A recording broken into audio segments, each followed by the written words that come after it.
You won't find it on Google Play or the App Store. There's nothing about the game on any public websites other than this cautionary post. It doesn't matter whether you're a good person or a bad person. It indiscriminately chooses targets. The point is, you can't avoid the game. Nobody can. You might hear a reverberating ding from your phone, a death toll from the depths of hell. An incongruous window might pop up. Can you hide? Yes. No. Make sure you select no. When the window first appeared on my phone screen, I was stunned.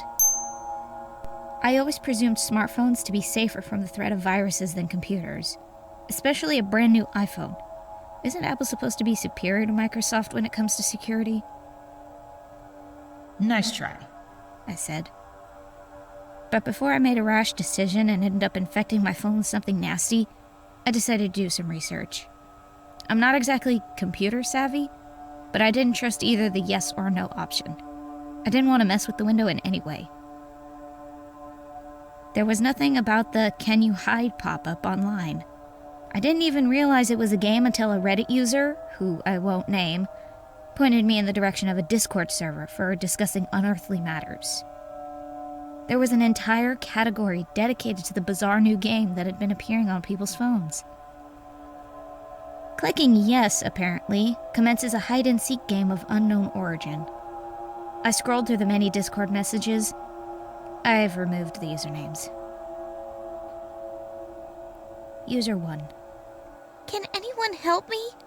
Nobody seems to know anything about this game. My friend played it non-stop for a week, and then he went missing. That was 2 weeks ago. There are daily search parties, but I don't think they're gonna find him. He said it wasn't really a game. He said he saw a face outside his window. User 2. You have to select no. User 3. I destroyed my phone after reading these messages. Haven't seen or heard anything unusual. User 4. I selected no, but I keep hearing creaks, and I don't think it's in my head. User 6. Just leave the pop-up window open, guys. You don't have to select anything. User 5. What, for the rest of my life? What if something accidentally knocks it? User 3. Destroy your phone. Like I said, it worked for me. User 6. Until it pops up on your next phone. User 5. What if I just turn off my phone? That seems a little less dramatic than destroying it. User 3. Your funeral. The more I read, the more anxious I felt. I had expected the pop-up windows to be a virus, but everybody was telling ghost stories. Stop being a superstitious baby, I told myself. That guy's disappearance had nothing to do with the game he was playing. Eventually, after a weekend of horrified contemplation, I opted for User 5's idea to turn off my phone. In fact, I took it a step farther and reset my phone to its factory settings. I met my friends Corey and Tanya in a local park on Monday afternoon. I'd planned to tell them about my experience, but they beat me to the punch. Why didn't you pick up your phone all weekend, Lee? We were worried about you, man. We wanted to hang out on Sunday. I didn't fancy third wheeling. Some of us have to go to work on Mondays. Hey, I'll work. From a bathrobe, in your room, Tanya smirked. You're both just envious that I can scroll through Reddit and play games away from the watchful eye of my employer. Speaking of games, Lee, have you played Can You Hide? My heart plummeted, and I felt as if Corey's words were tinder blocks dragging my body through the floorboards. He's obsessed. He's been playing it every day since Tuesday. It just popped up on my phone, so I thought, why the fuck not? Tanya thought it must be a virus, but it's just a cool augmented reality game. Corey thrust his phone down on the wooden picnic table. It was already open on a game window, a map of our surrounding area. A small green marker indicated Corey's location in the park, and there was a small red marker moving along nearby roads. Once a day, from 2 to 4 in the afternoon, the game takes place. I have to hide. It tracks my location in the real world, so I have to keep moving. I wanted to delay coming to the park, but I don't think the Red Seeker will find me here. Besides, it's 10 to 4. Nearly made it. What's the red marker that's searching for you? The boogeyman. Oh, you know that kind of talk makes Lee freak out. Corey shrugged, and the pair of them became absorbed in a different topic of conversation. They were tucking into their sandwiches, talking between mouthfuls, but I wasn't eating. I couldn't take my eyes off Corey's phone on the table. The red marker was circling the park looking for him. I couldn't stop thinking about those people on the Discord server who had spoken so solemnly of the supposedly deadly game. Suddenly, the marker was in the park. Lee was wrong. It had found him. I prepared for something dreadful to happen.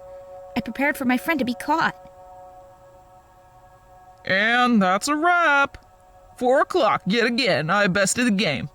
Got close this time, though. Damn. Just 100 yards away. On the game map, the park was a featureless green patch. I could see Corey's green marker scarcely standing out from the grass, and I could see the red marker northeast of our location. The victory box read, You avoided the critter by 121 yards. You can hide. Tanya groaned and mumbled about Corey's game addiction, and the two of them resumed their conversation. I was about to dive back into reality, putting the silly game out of my head for good, but a sudden noise terrified me. A creak. My eyes shot up from the table. Neither Tanya nor Corey seemed to notice the eerie noise. And I can't explain it. As nearby as the sound seemed, my eyes were drawn to a solitary tree a little over 100 yards away. Perhaps not exactly where the red marker had appeared on Corey's screen, but close enough. Peering around the bark was a frightful face. The thing looking at the three of us was not human. It was as short as a toddler. Its head, if it even had a head, was wearing a peach-colored rubber mask. Almost the tone of human flesh, but not quite. And its sickly sweet smile seared through my eyes and my very soul. With a second resounding creak, the nightmarish face snapped back behind the bark, disappearing from view. Earth to Lee! You look like you've seen a ghost. I think somebody's actually seeking you, Corey. I whispered, pointing a shaky finger at the tree. I don't think you should play that game anymore. Oh, your phasmophobia really kills my buzz sometimes, Lee. There's no boogeyman following me. I have a proclivity for trembling at everyday sights and sounds. In my mind, there's always a ghost or a ghoul around the corner.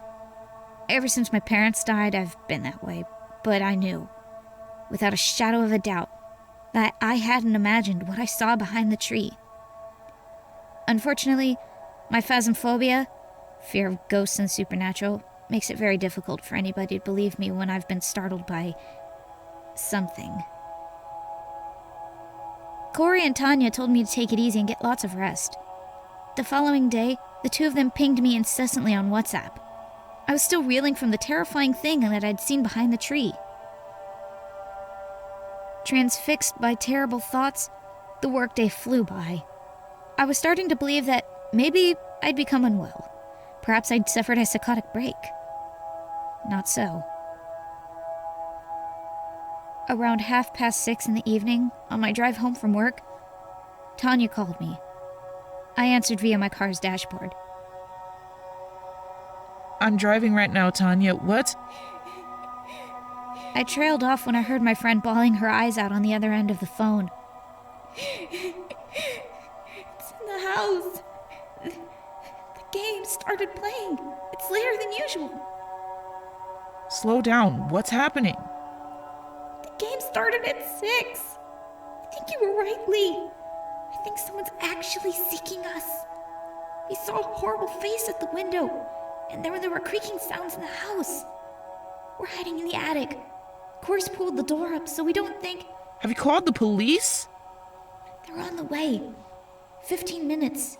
If we can... What? No, it's Lee. No, I feel safer with someone on the other end of the... Okay. Corey wants me to hang up. He wants us to be quiet. Okay, I understand. Just make sure. No. I didn't need to ask what had frightened her. I heard it too. A creak in the attic. It sounded so clear, and once again, so near.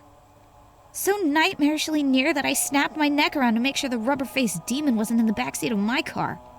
It wasn't. At that point, I decided not to go home.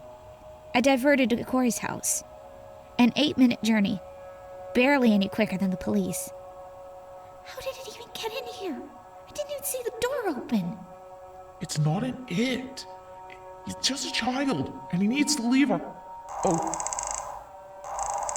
What the fuck is that? The screams of my two friends were deafening. I was so fixated on reaching the house that I didn't hang up the call. It was only as I tore onto Corey's driveway, mere minutes before the police, that I realized I'd been listening to the sounds of squelching, snapping, and most hauntingly of all, creaking. I barged down the front door and ran up to the attic. I expected to find a sickening scene of mutilation, but the space was empty. Corey and Tanya were gone. The police had questions for me, of course, but my alibi was airtight.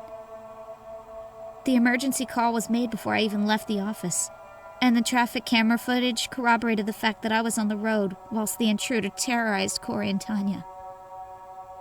Missing persons. That's the verdict. I don't understand what the game wants. I don't know where the missing people go.